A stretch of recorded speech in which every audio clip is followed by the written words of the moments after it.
messieurs, bienvenue dans cette édition d'information à la une des actualités. Ouverture ce matin de la COP 22 à Marrakech. Le chef de l'État guinéen, coordinateur du programme pour les énergies renouvelables en Afrique, multiplie la rencontre à faveur des financements. Le diabète est l'une des maladies non transmissibles. En Guinée, le taux de prévalence est très élevé. Quels sont ces facteurs de risque et comment l'éviter? Éléments de réponse dans un instant. La deuxième édition du championnat universitaire a pris fin à Fria. Pendant 3 mois de compétition, toutes les disciplines sportives ont été disputées en séries féminines et masculines. L'initiative est du ministère de l'Enseignement supérieur et de la Recherche scientifique qui entend promouvoir le sport dans les instituts supérieurs. Mesdames et messieurs, bonsoir et bienvenue dans cette édition. Le chef de l'État, professeur Alpha Condé, poursuit son séjour de travail à la COP 22, le financement des énergies renouvelables. Sur la question, le président de la République a rencontré plusieurs personnalités venues des 4 coins du monde pour discuter du financement de l'énergie renouvelable. Lutter contre les dérèglements climatiques est l'ambition finale de l'accord.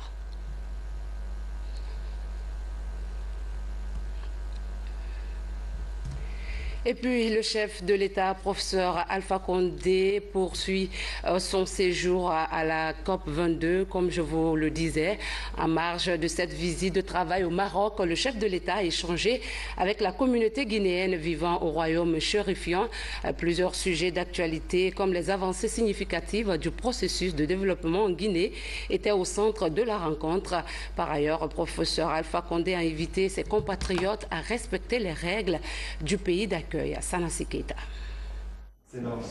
Reçu par le président de la République, le directeur général délégué des Derichbourg Maroc a un objectif bien clair pour la Guinée, celui d'apporter des solutions sur toutes les parties déchets, bref, propriété de la ville de Conakry. Alors, essentiellement sur la gestion des déchets qui sont notre cœur de métier, donc sur toute la mise en place de collecte adaptée, avec des contenants adaptés, et également toute la partie recyclage, avec les biodéchets, et puis la partie tri sélectif également, avec l'implantation de centres de tri pour récupérer l'aspect valorisable, c'est-à-dire le carton, le plastique, et nous souhaiterions développer ces activités avec le gouvernement. C'est au tour du directeur exécutif d'Africa 50 d'être reçu en audience par le président de la République. Le patron de cette structure panafricaine d'investissement en infrastructure affiche sa volonté de soutenir la politique de développement du président de la République. Ce que nous comptons faire, la politique de développement du président de la République, c'est une politique qui inclut un volet infrastructure important. Donc nous comptons, soutenir la mise en œuvre de ce programme d'infrastructure en apportant des financements pour aider à financer ces projets d'infrastructure en Guinée. Toujours dans ce registre des audiences, c'est le vice-ministre en charge de l'environnement de la République fédérale d'Allemagne qui est reçu en audience par le chef de l'État. Les discussions entre professeur Alpha Condé et cet émissaire de la chancelière Angela Merkel portent sur la redynamisation des relations d'amitié et de coopération entre les peuples guinéens et allemands. Et le vice-ministre allemand en charge de l'environnement n'a pas manqué de rassurer au professeur Alpha Condé de la volonté de la chancelière d'appuyer ses ambitions de développement, surtout en matière des énergies renouvelables pour l'Afrique. Enfin, c'est au tour du ministre de l'Environnement de la République arabe d'Égypte d'être reçu en audience par le président de la République. Khaled Fani, porteur de message du président Al-Sisi, a également témoigné au professeur Alpha Condé de la détermination du gouvernement égyptien de soutenir l'initiative des énergies renouvelables pour l'Afrique, dans le but surtout d'extirper des millions d'Africains qui continuent sans cesse de végéter dans l'obscurité. Vous avez dû le rectifier, c'était plutôt l'audience du chef de l'État avec plusieurs personnalités de la sous-région. Comme je vous le disais, en marge de cette visite de travail au Maroc, le chef de l'État a échangé avec la communauté guinéenne vivant au royaume chérifien. Plusieurs sujets d'actualité comme les avancées significatives du processus de développement en Guinée étaient au centre de la rencontre.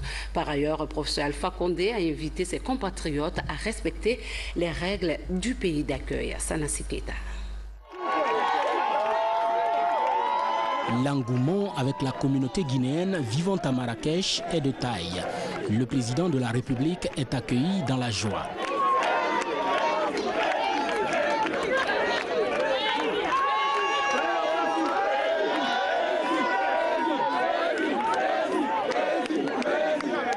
Le chef de l'État, au milieu de cette communauté en effervescence, explique.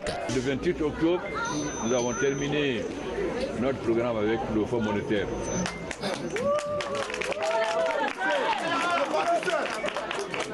Vous savez, cela est extrêmement important parce que tant qu'on était avec le PPTE, on ne pouvait avoir que des crédits concessionnels, c'est-à-dire sur 30 ans, 1,5%, ce qui était extrêmement difficile pour faire les emprunts.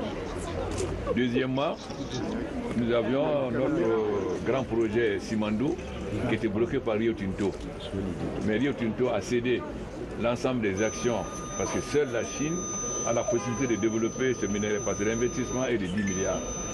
Donc, et la Chine n'acceptait de financer que si une société chinoise contrôlait.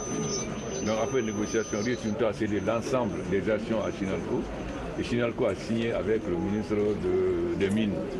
Donc nous allons maintenant nous battre pour que le projet de Simandou, c'est-à-dire le chemin de fer de Kourani à Folkaria et de Pôle en Occident, puisse être fait afin que nous puissions enfin exploiter le projet de Simandou. Ça c'est la deuxième chose. Ensuite, j'ai fait une visite d'État du Trésor en Chine. Nous avons signé un protocole d'accord de partenariat stratégique sur 40 ans, c'est-à-dire la Chine va construire des infrastructures routières, portières, chemins de fer, l'énergie, l'agriculture et en contrepartie.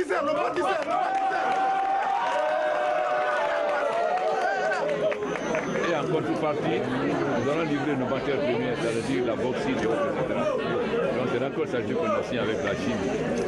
Et nous avons commencé le barrage de Swapiti, parce que vous savez, les barrages sont en cascade. Kaleta et Garafiri donnent leur plein rendement en saison de pluie, mais en saison de chasse, il y a l'étiage. Donc l'avantage de Swapiti, c'est deux. Non seulement c'est un barrage de 450 MW, mais il va servir de réservoir à Kaleta et à Garafiri. Ça veut dire que quand Swapiti va marcher, toute l'année, Kaleta donnera 240 MW et Garafiri 70 MW. Donc non seulement nous aurons le courant pour la Guinée, mais nous pourrons vendre aux pays voisins.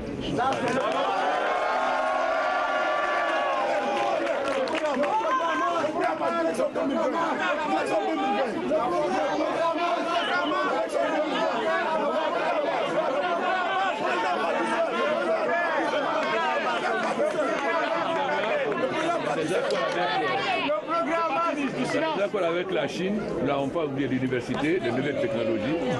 Vous savez, notre grande drame en Guinée, c'est qu'il y a trop d'universités privées. Chaque ministre qui vient fait une université privée, et c'est les universités qui forment des chômeurs parce qu'ils n'ont pas beaucoup de bons professeurs. Donc nous voulons augmenter le nombre d'universités publiques et surtout l'enseignement professionnel. Quand le roi du Maroc est venu en Guinée, il m'a dit, président, l'université forme des chômeurs, il faut développer l'enseignement professionnel. Mais nous allons faire les deux.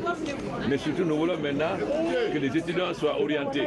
On ne va plus les laisser choisir n'importe quoi, parce que ça ne sert à rien de faire des études des chômeurs. Donc nous allons orienter vers les secteurs. Actuellement, nous sommes en train de développer les mines. Il faut qu'on forme des ingénieurs en mines, sinon les sociétés vont amener des étrangers. Nous sommes en train de développer l'énergie. Il faut donc qu'on forme des ingénieurs en énergie qui vont amener des étrangers. Ensuite, nous devons maîtriser les nouvelles technologies, c'est-à-dire l'informatique, etc. et tout ce qui concerne les nouvelles technologies. Donc c'est vers ces secteurs-là maintenant qu'on va orienter en priorité les étudiants. Mais aussi l'agriculture et l'agro-industrie. Voilà donc des secteurs prioritaires. Au niveau de l'agriculture, en plus d'autosuffisance, nous avons lancé la production de noix de cajou, d'acajou. Nous avons fait cette année 204 000 hectares. Et l'année prochaine, nous allons faire 300 000 hectares. Parce que l'anacarde rapporte beaucoup d'argent. Nous avons commencé aussi la production de café, de cacao. Vous savez, pendant la période coloniale, la Guinée produisait plus. Nous avons, en accord avec la Côte d'Ivoire, nous avons acheté des graines germées de palmiers pour relancer la culture de palmiers en région forestière et en Basse-Guinée. mais aussi le café cacao Mercedes, c'est-à-dire que vous dites 18 mois produits. Nous voulons faire 300 000 hectares de café, 300 000 hectares de cacao. Ensuite, nous avons relancé aussi la pisciculture. On a 10 000 cours d'eau en Guinée, donc on peut faire des poissons partout. Comme ça, au moins, partout les gens pourront manger du poisson. On n'a pas besoin des poissons de Conakry de la mer. Ensuite, nous lançons aussi l'élevage de poussins. Nous achetons les petits poussins d'un jour pour lancer Vous savez que le poulet, c'est une viande blanche. En Guinée, on a beaucoup de maladies à cause de la viande rouge. On a beaucoup de diabète et beaucoup de crises cardiaques. Donc nous voulons développer la consommation de poissons et de viande blanche. Et en même temps, pour que notre noix de cajou ne parte pas en brut, nous allons faire 2 usines dans la carte parce que quand vous transformez en noix de cajou, le revenu est beaucoup plus important. Nous sommes en train de faire aussi 2 usines d'alimentation de bétail. Nous allons faire la journée des éleveurs à Gawal. Vous savez, on a un grand problème en Afrique. Les bœufs divaguent, vont sur les champs et ça crée des bagarres avec les paysans. Donc nous voulons maintenant amener les éleveurs à accepter de faire des enclos et de nourrir le bétail par l'alimentation du bétail, que ce soit du bétail, que ce soit des petits ruminants ou les poussins. À ce moment-là, ils n'auront plus, ils seront beaucoup plus gros et ils n'auront plus dévasté les champs. Nous avons déjà 2 usines d'engrais, mais surtout nous voulons développer aussi des usines de transformation de nos jus de fruits et de nos fruits, les mangues, l'ananas, etc. Bon, nous allons construire aussi des usines de pommes de terre. Vous savez, on cultive les pommes de terre, mais les Guinéens ne veulent manger que du riz.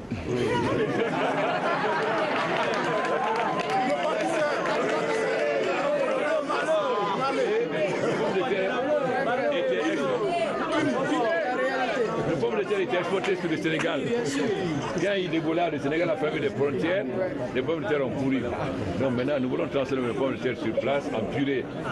Ça va nourrir mieux les enfants. En chips et en pommes de terre congelées. Parce que comme on a de plus en plus d'hôtels, on va amener les étudiants à manger des pommes de terre, l'armée à manger des pommes de terre.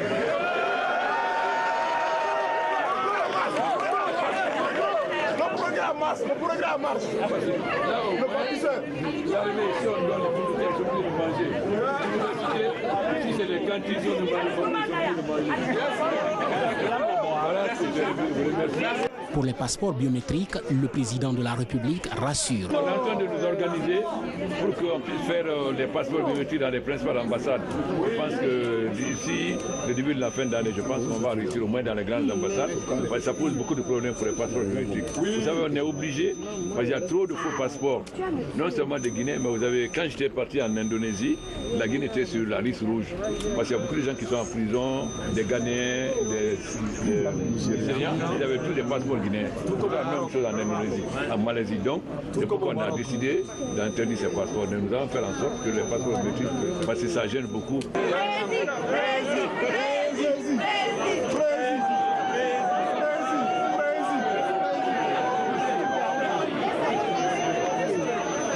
Le président de la République a par ailleurs appelé cette communauté guinéenne au respect scrupuleux des principes et règlements du royaume hôte, le Maroc. Avant de poursuivre cette édition, nous vous donnons lecture d'une série de décrets. Décret portant création, attribution, organisation et fonctionnement de la Commission nationale de réflexion sur l'éducation nationale dont nous vous livrons quelques articles.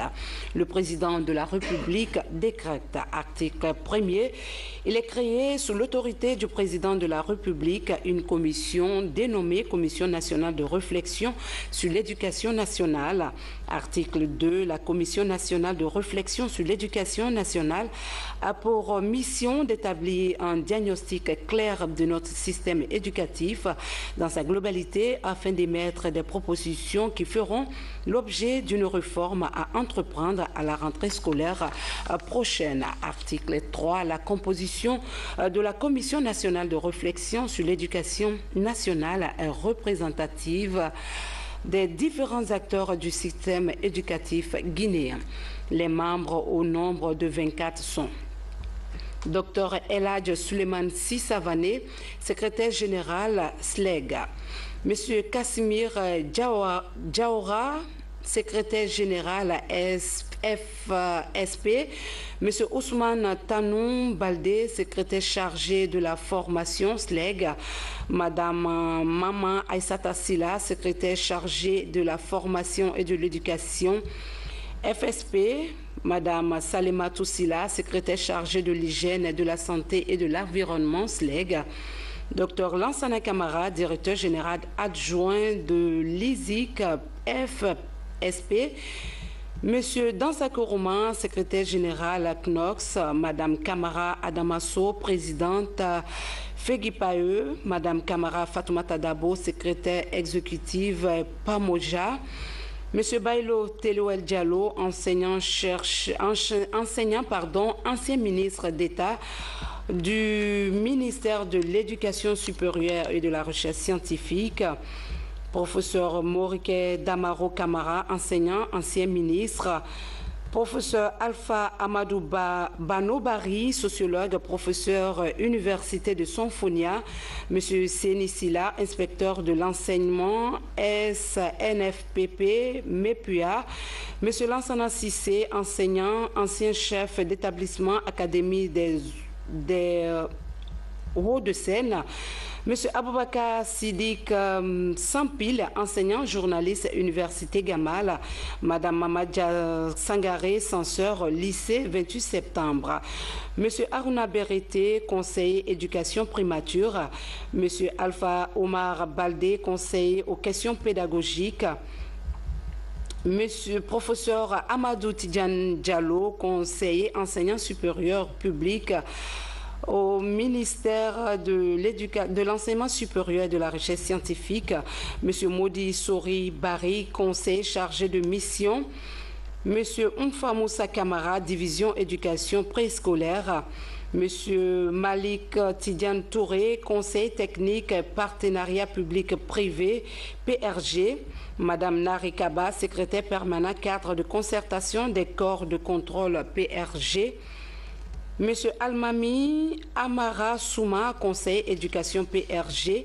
article 4, la Commission nationale de réflexion sur l'éducation nationale peut faire appel à toute personne ressource dont la compétence est jugée nécessaire à l'accomplissement de sa mission.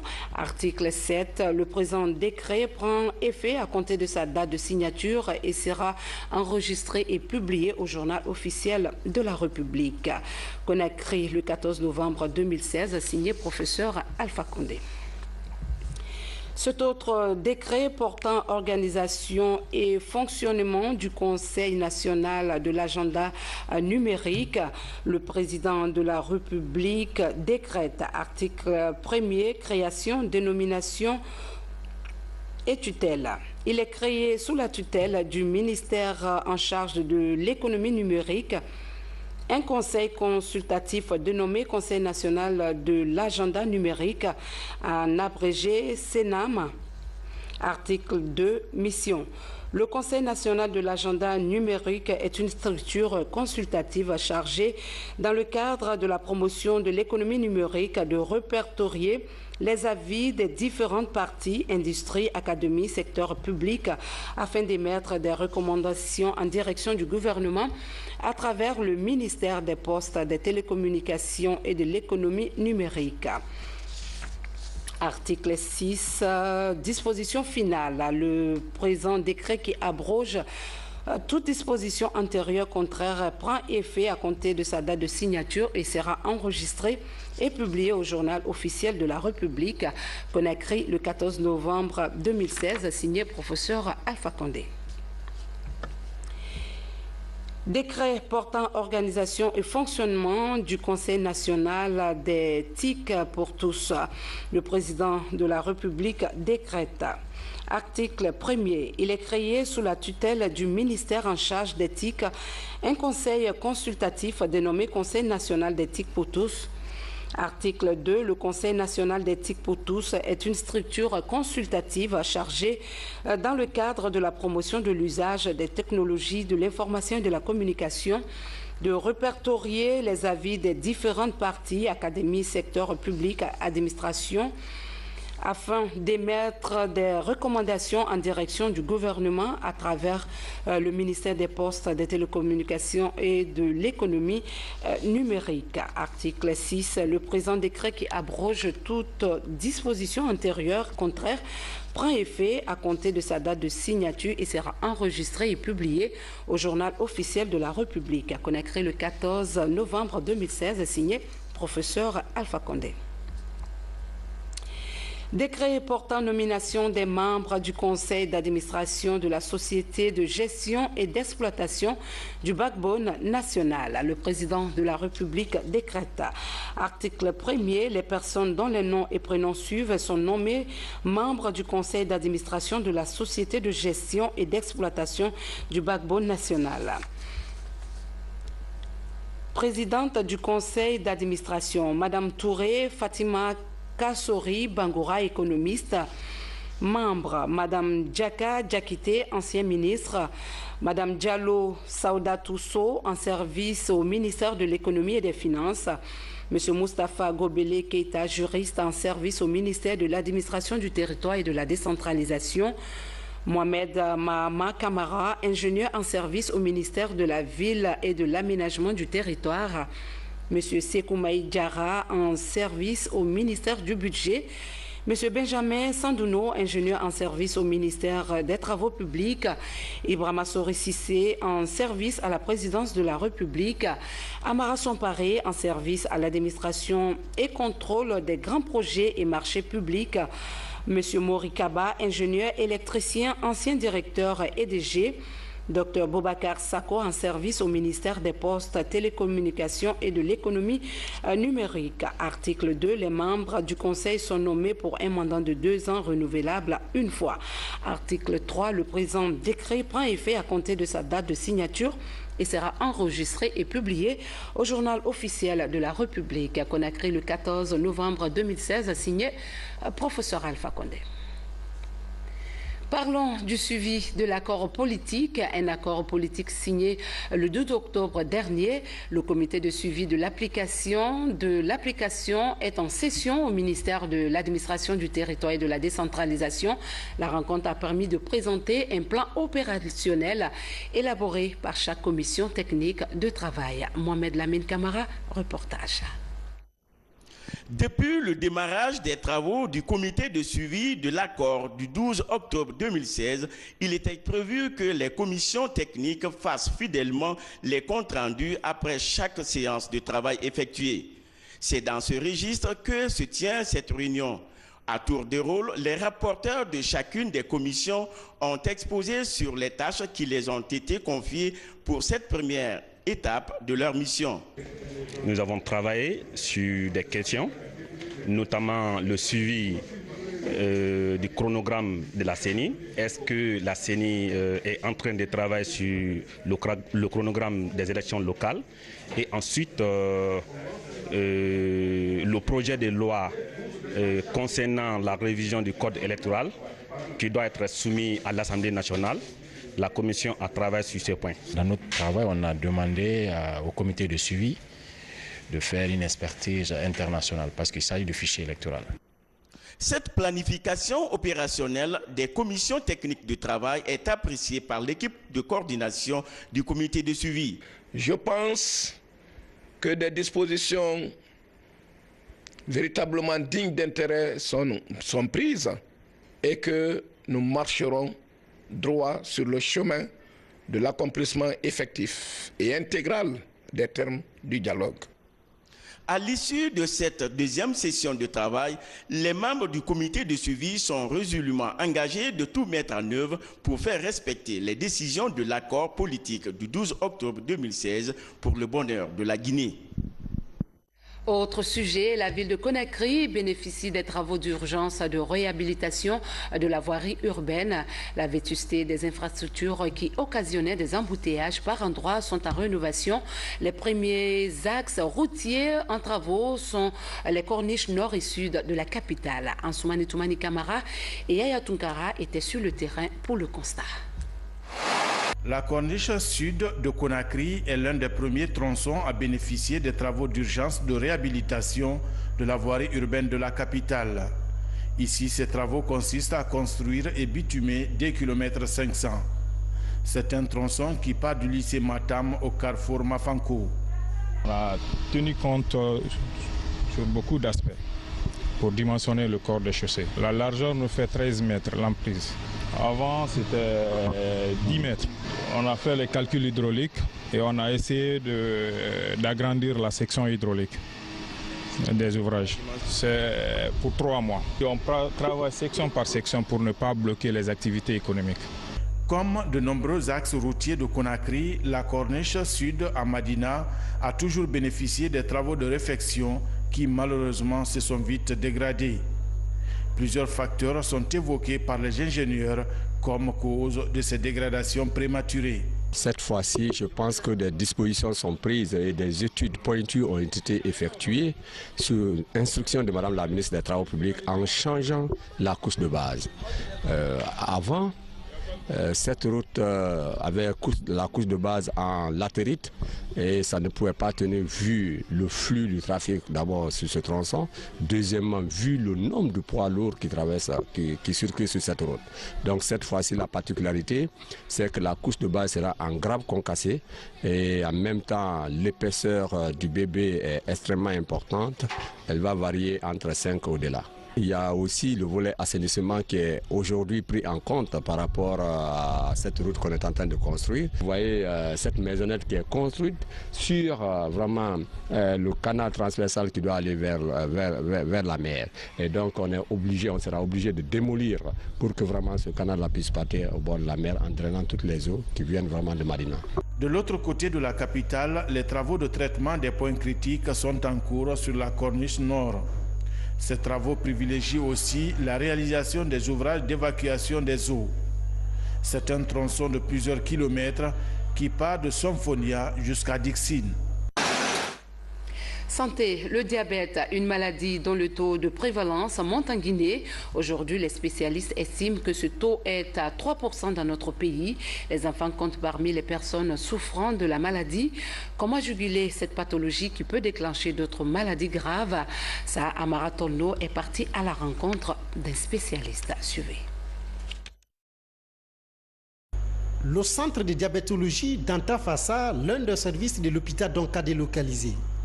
Chaque jour, ils sont des dizaines de diabétiques à venir ici pour se faire consulter.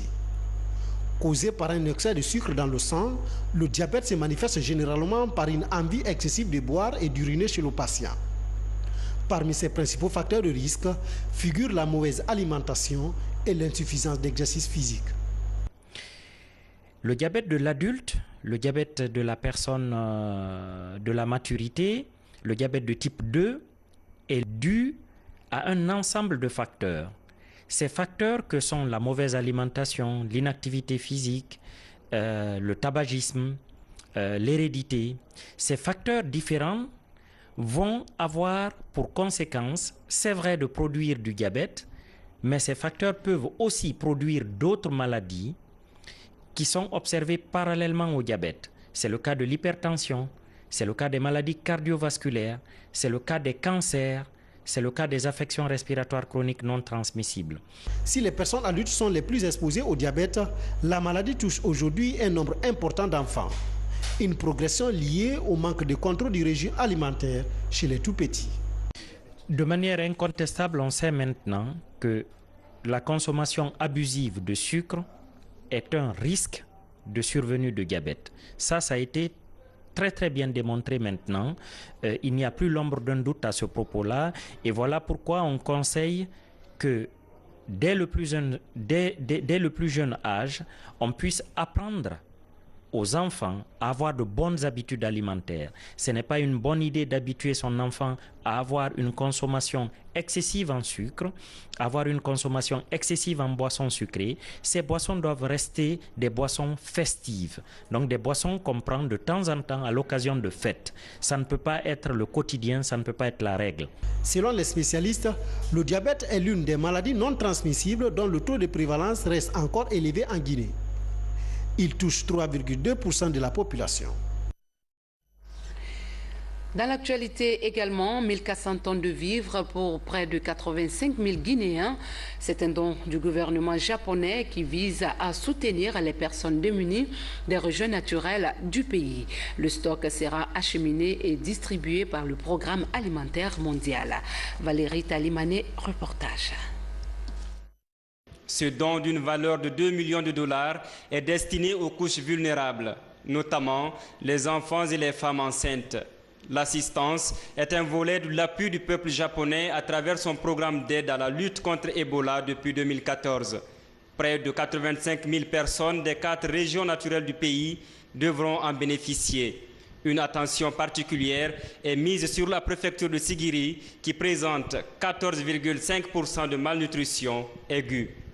Bien avant le déclenchement de l'épidémie de Ebola, on avait constaté la malnutrition en Guinée. Donc, nous avons confié le PAM, qui a une très longue expérience en Guinée, de transport et de distribution des denrées alimentaires que vous voyez ici. Pour la ministre du Plan et de la Coopération internationale, cette assistance témoigne des bons rapports diplomatiques entre le Japon et la Guinée. Le Japon nous accompagne depuis un certain nombre d'années et cela s'est renforcé particulièrement pendant la période de crise de la maladie à virus Ebola. Le Japon nous a démontré une fois de plus que notre coopération va en se solidifiant et surtout qu'ils sont à notre écoute et qu'ils interviennent de façon efficace et surtout pour cadrer avec les préoccupations du président de la République qui est celui de réduire la pauvreté en Guinée. Le stock de vivres sera acheminé et distribué par le Programme alimentaire mondial. L'institution onusienne se réjouit de la participation du Japon au combat contre le déficit alimentaire en Guinée. Pour nous, c'est une action qui s'inscrit dans le processus de mise en œuvre des objectifs de développement durable. Et comme vous le savez, la lutte contre la malnutrition est également un point qui est inscrit dans l'éradication de la faim. Donc pour l'OPAM, nous sommes fiers d'être un partenaire privilégié de la coopération japonaise. Le gouvernement et ses partenaires continuent de s'investir dans la lutte contre la malnutrition en Guinée. Un déficit surtout enregistré chez les enfants de 0 à 5 ans, les femmes enceintes ainsi que les personnes vivant avec le VIH-Sida. Sport inter-université, deuxième édition du championnat universitaire Afria. Toutes les disciplines sportives ont été disputées, tant bien en série masculine que féminine. À la phase finale de la rencontre, l'Université libre de Guinée s'est imposée au basketball. Quant au football, la coupe a été remportée par l'Institut de géomine d'Oboké. Abdul Aziz Baldé. C'est la fin heureuse d'une compétition qui a regroupé 20 universités publiques et privées du pays. Les confrontations multidisciplinaires se sont déroulées en séries féminines et masculines. L'idée est de rassembler les étudiants et promouvoir le sport dans les instituts d'enseignement supérieur. Je suis un ministre comblé. Je ne suis pas seulement que satisfait, mais comblé. Et c'est un motif d'espoir. Voir cette pépinière-là évoluer de la sorte augure d'un lendemain meilleur pour l'ensemble du sport guinéen. Pas seulement le football. Vous avez vu le handball, vous avez vu le volleyball, vous avez vu le basket. Ça montre que nos jeunes ont du talent à la base. Et que cette base mériterait à être encadrée pour bâtir une performance sportive de haut niveau. La finale de cette deuxième édition a eu lieu à Afria, une localité qui n'abrite aucune cité universitaire, mais qui dispose d'infrastructures. Le choix de Fria est symbolique. Aujourd'hui, nous ne voulons pas, il faut que les Friakas sentent que tous les Guinéens sont avec eux, malgré la fermeture de l'usine que nous espérons voir ouvrir très prochainement. Et donc nous sommes là par solidarité avec les populations de Fria pour dire que toute la Guinée est avec, cette population. Au terme des rencontres, c'est l'université de Sonfonia qui sort vainqueur en volleyball face à Mahatma Gandhi sur le score serré de 24 points. En basketball, l'université libre de Guinée s'est imposée devant Sonfonia sur un score sans appel de 62 à 36. Football Dame a été dominé par l'école supérieure de tourisme qui a battu l'Institut géomine de Boké sur la marque de 3 buts à 0. Chez les garçons, Yomine Deboké a rétabli son honneur devant l'université Gandhi. Tout au long du tournoi, le fair play a été remarquable. Je suis satisfait, moi, personnellement, et je crois que c'est le même avis qui va être partagé par tous ceux qui nous ont accompagnés depuis le début de ces compétitions. C'est vrai que nous sommes dans une première phase qui n'est pas du tout facile.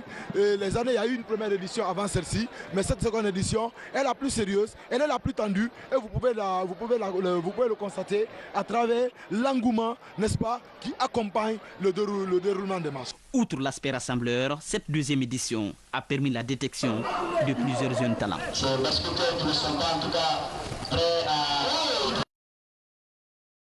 Et puis cette brève imagée, le congrès électif de la Fédération guinéenne de cyclisme s'est tenu à Conakry.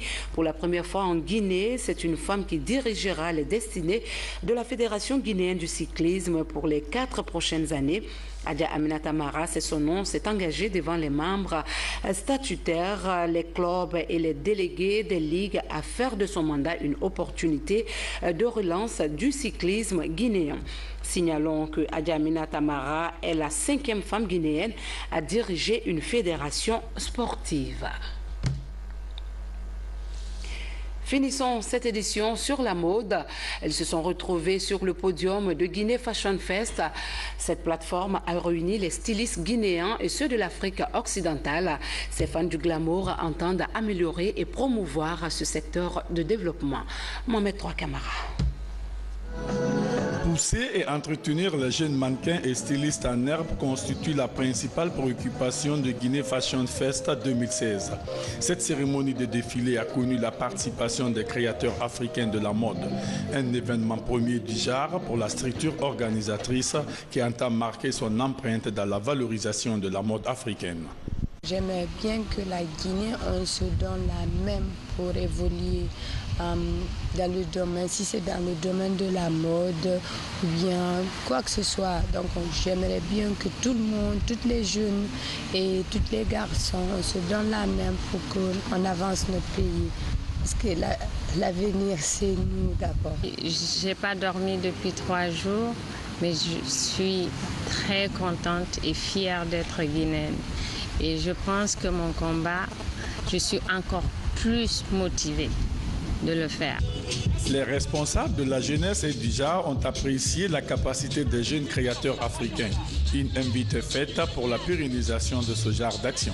Je suis tellement fier de ce que ces initiatrices ont pu organiser, mettre en œuvre toute cette synergie, faire la promotion de la culture guinéenne.